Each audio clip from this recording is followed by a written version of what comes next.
The argument felt like a thunderclap in a quiet room, the kind that makes your heart jump before your mind can catch up. And I remember thinking in that split second that my life was about to break apart in ways I could never repair. The office air was thick with unspoken feelings, ambition, disappointment, and a tension I had tried to ignore for months.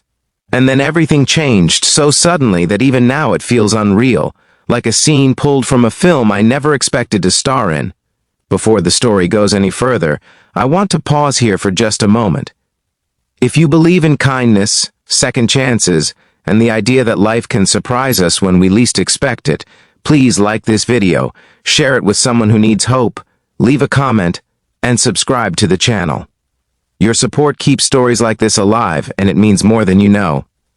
My name is Michael Turner, and at the time this happened, I was living in a small city in Ohio, working long hours at a mid-sized marketing firm that felt more like a second home than my actual apartment. I was 28, hungry for success, and still trying to prove to myself that leaving my hometown had been the right decision. My boss, Rebecca Collins, was known throughout the company as brilliant, demanding, and nearly impossible to read. She was the kind of leader people admired from a distance and feared up close, and I had spent 2 years doing everything I could to earn her respect. Somewhere along the way, admiration quietly grew into something heavier. Something I never allowed myself to name because it felt dangerous and unprofessional. That day started like many others, with a tight deadline and a project that refused to come together. We had been working late into the evenings for weeks, fueled by bad coffee and stubborn determination. When a key client rejected our proposal for the second time, the pressure exploded. Rebecca called me into her office just before sunset, the golden light slanting through the windows and painting the room in warm colors that felt cruelly out of place. The conversation escalated quickly, voices rising, frustration spilling out in ways neither of us intended. I accused her of not trusting my judgment, and she accused me of holding back, of not giving everything I had. In that charged moment, I felt years of effort, sleepless nights, and quiet loyalty boil over. I was tired of being invisible, tired of pretending I didn't care more than I should. My hands shook as I spoke, my chest tight with words I couldn't take back. Rebecca's expression shifted from anger to something more complicated, something raw and unguarded. The room seemed to shrink, the distance between us suddenly unbearable. And then, without warning, the argument stopped because she stepped forward, closed that space, and pressed her lips to mine in a way that was brief, intense, and completely disarming. Time didn't freeze like it does in movies. Instead, it rushed past in a blur of shock, warmth, and disbelief. When she pulled away, the silence that followed was louder than our argument had been. She didn't apologize or explain right away. She simply looked at me, eyes shining with something that looked a lot like fear mixed with relief, and said in a low, steady voice that the kiss had been meant for me alone, not as a mistake or a power move, but as an honest confession she could no longer hold back.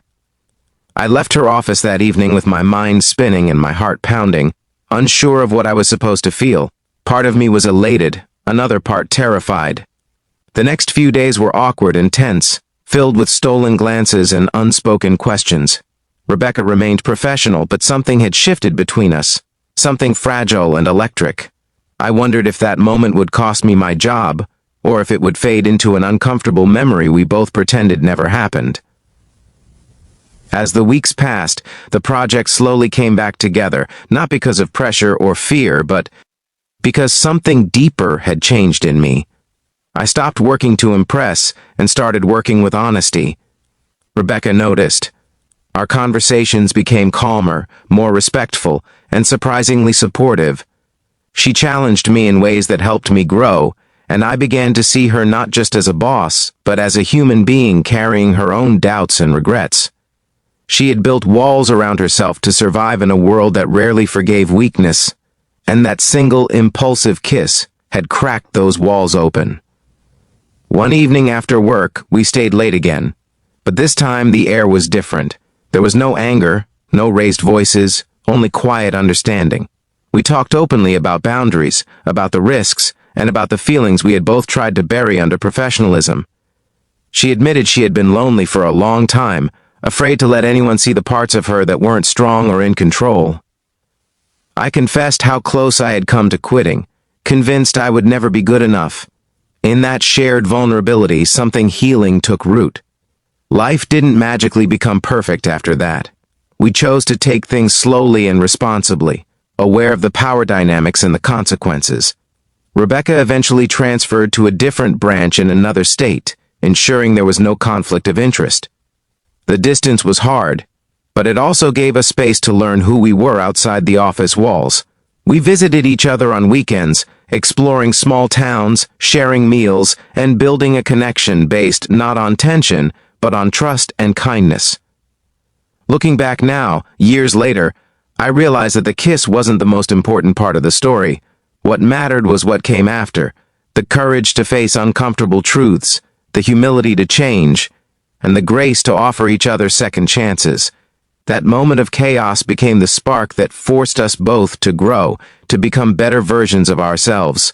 We learned that love doesn't always arrive gently. Sometimes it crashes into your life at the worst possible moment, demanding honesty and bravery you didn't know you had.